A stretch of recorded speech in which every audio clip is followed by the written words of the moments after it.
రండి, ఇది compound interest question. ఇది ఇక్కడ చూడండి, రూపాయలు 9800 పై 28/4/7 వార్షిక వడ్డీ రేటుతో 2 సంవత్సరాలకు లభించే చక్రవడ్డీ ఎంత? అంటే మనకి ఏం అడిగింది? చక్రవడ్డీ అడిగింది. దీన్ని మనము ఆప్షన్ ద్వారా ఎలా క్రాక్ చేస్తామో చూడండి. ఫస్ట్ మనకు కావాల్సింది ఇది అండి. ఇది ఎందుకు కాంప్లిమెంట్గా మారిపోయిందంటే, ఇది ఫ్రాక్షన్ ఇవ్వడం వల్ల కాంప్లిమెంట్గా మారిపోయిందండి. అదేవిధంగా చక్రవడ్డీని ఒక 2-3 రకాలు, మ్యాక్సిమము ఒక 4 నుంచి మినిమం 4 నుంచి 5 మోడల్ చేస్తారు. కానీ మనం ది బెస్ట్ మెథడ్ చెప్తాము చూడండి. ఇక 28/4/7లో ఏ విధంగా రాయొచ్చు? 2/7గా రాయొచ్చు. 2/7గా రాయొచ్చు. ఇక్కడ ఇది ఏంటిది? కాంపౌండ్ ఇంట్రెస్ట్ కాబట్టి ఇది 7 అవుతుంది, ఇది 9 అవుతుంది. ఇక్కడ మీరు గమనించాల్సింది ఏంటిది? ఇది ఫస్ట్ ఇయర్, సెకండ్ ఇయర్ 49 అవుతుంది. 49 అనేది ఎంతలో పోతుంది? ఇక్కడ 98 2లో పోయింది. అంటే 2 ఇక్కడ 2లో పోయింది కాబట్టి ఇవి 2 జీరోస్ ఉన్నాయి. జీరోస్ కొట్టేయండి, ఫస్ట్ క్యాన్సిల్ చేయండి. ఇవి 2 క్యాన్సిల్ చేసినామా? ఇక్కడ 49 అవుతుంది, ఇక్కడ 81 అవుతుంది. మొత్తం ఎంత అంటే 32. ఇక్కడ ఒక 2 64. ఏదండి? ఇదే ఆన్సర్. ఈ విధంగా చేయాలండి. దీన్ని మనము డెప్త్గా ఏ విధంగా చేస్తామో చూడండి ఒకసారి.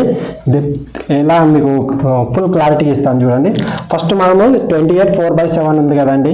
28/4/7 జాగ్రత్తగా ఏంటండి. 28/4/7ను దీన్ని మనం ఫ్రాక్షన్లోకి ఎలా కన్వర్ట్ చేస్తామంటే, దీన్ని మల్టిప్లై చేయండి. 28/7 ఎంత అండి? 196 ప్లస్ ఇది 4 ఉంది కాబట్టి 4/7 పర్సెంటేజ్ తీసేస్తే ఏమవుతుంది? ఇంటూ 100. అప్పుడు ఏమవుతుంది?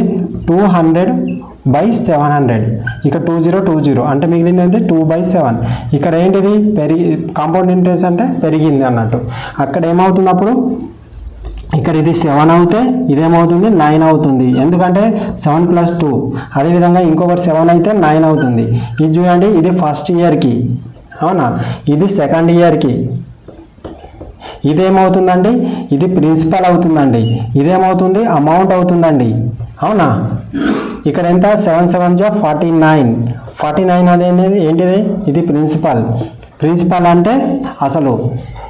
ఇది మొత్తము. 9 ఏమవుతుంది? 9 9 49. సారీ, 99 ఏమవుతుంది? 9 9 81 కాబట్టి ఈ మధ్య భేదం ఉంటారా? 41 నుంచి 49 తీసేస్తే ఏమవుతుంది? ఏమవుతుంది? సిఐ అవుతుంది. సిఐ అంటే కాంపౌండ్ ఇంట్రెస్ట్ అవుతుంది. ఈ పి అనేది 49 అవుతుంది. పి అంటేనేమో ప్రిన్సిపల్, ఏ అంటేనేమో అమౌంట్ 81 అవుతుంది. సిఐ అంటే కాంపౌండ్ ఇంట్రెస్ట్ 32 అవుతుంది. ఇప్పుడు మనకి ఏమి ఇచ్చిండు? పి ఈజ్వల్ ఇచ్చింది కదా. పి ఈజ్వల్ ఎంత ఇచ్చిండు? 9800. ఈ పి ఈజ్వల్ ఏమవుతున్నప్పుడు 9800. దీన్ని క్యాన్సిల్ చేయండి. 49 1 49 2 200 మిగిలింది కదా. ఈ 200